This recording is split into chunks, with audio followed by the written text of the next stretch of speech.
Hi friends, in this video I am going to tell you how to make a QR code without downloading any app on iPhone. Hi friends, first you have to open the Shortcuts app. After opening, go in Gallery and now search Make. As you can see, the first option is Make QR code. Tap on it and now tap Add Shortcut. As you can see, the shortcut is added.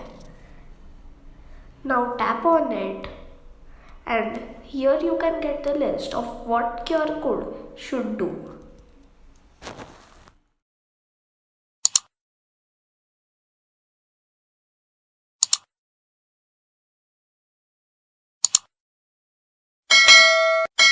If I tap on open website, let's see what the QR codes can do. As you can see, the QR code is created. On tapping the share icon, you can share it also.